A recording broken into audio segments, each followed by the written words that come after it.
Hi, welcome to Mom's Book Review. The first book I'm looking at today is Carole King, A Natural Woman. As you can see, it's a very lengthy book. She put everything in here but the kitchen sink, but as a big fan of hers, and I'm sure everyone who's a fan of hers would say that they are very glad she put everything in but the kitchen sink, because it's fascinating to read about her life, about her direction, her pathway to music, and how she brushed up against some pretty famous people.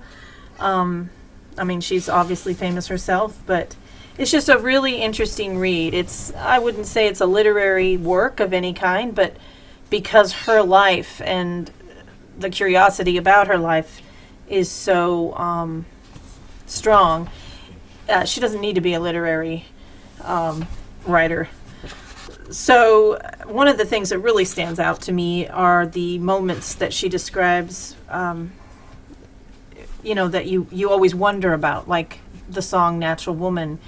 It was a simple, it's fascinating to the reader, but it's a very simple story. I mean, they were basically walking along, her and her husband, Jerry Goffin, along the sidewalk in New York, and a limo pulls up to the curb, and down rolls the window and the guy says, can you write a song called Natural Woman for Aretha Franklin? So they said, sure. And they went home that night, and after they made dinner and put their kids to bed, because they lived in the suburbs. This is what's so amazing to me. She didn't live this wild and crazy musician life. She was a mom. And after putting their kids to bed, her and her husband went into their music room, and they pounded out A Natural Woman, one of the most famous songs of all time, recorded by many people, including Carole King herself. Anyway, I would give it a definite 5 stars. She's one of my favorite singers. She's just a fascinating person, and it's a fascinating read. Next, very different. We're doing memoirs today. This is another memoir called The Threat by Andrew McCabe. And I've always thought that somebody should make a collection of all the books that have come to pass since the Trump administration took hold of Washington, D.C., because starting with Comey's book, which was also probably the best written of any. He's obviously has a talent for writing, as well as, methodical look back. He also shares a lot of painful memories. That's Comey's book. This book, I actually only read half of.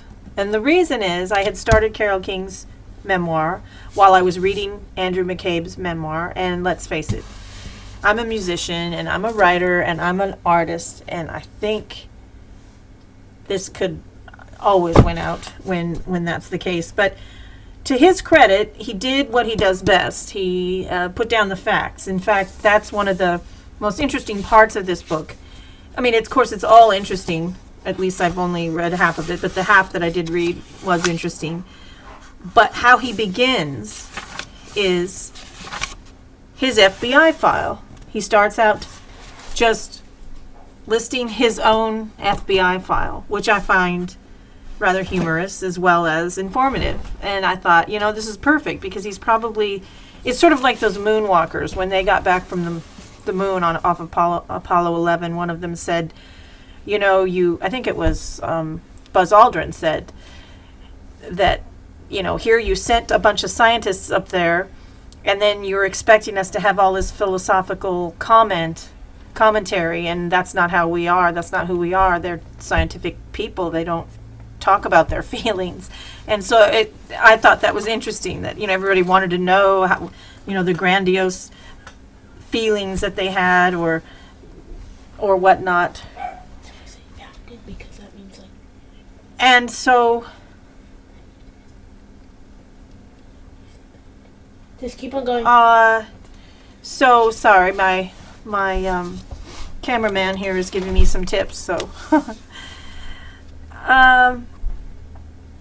anyway, this is a very interesting book, and I may give it a second chance and try to finish it. And then the last one on the list is my own book. I'm a writer, and this is my memoir called 201 West Olympic Place. And I'll read to you just the back description. 201 West Olympic Place is author Lisa Harmon's first memoir. It tells the story of her musical pursuits from Yakima to Seattle when Cobain was king and the Emerald City was still a quaint coastal town. Lisa remained on the periphery while stumbling through boyfriends, misguided attempts at stardom, and surviving the most profound, disturbing loss. Heartfelt and descriptive, Lisa slowly finds the silver lining in spite of fame and fortune eluding her.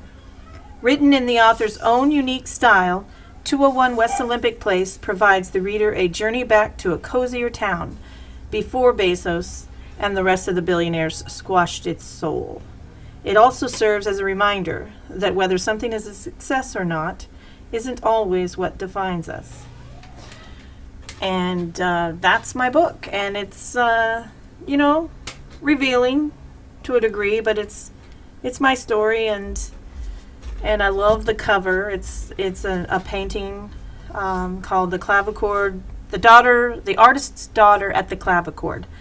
And Diego is the first name of the painter. He was a painter in the 15th century or the 1500s, and quite an artist. This painting is just spectacular if you look at the whole painting. And it's a musician's memoir also. So that concludes my first book review, and stay tuned for more book reviews. Thank you. And maybe my son can help me figure out how to turn this off.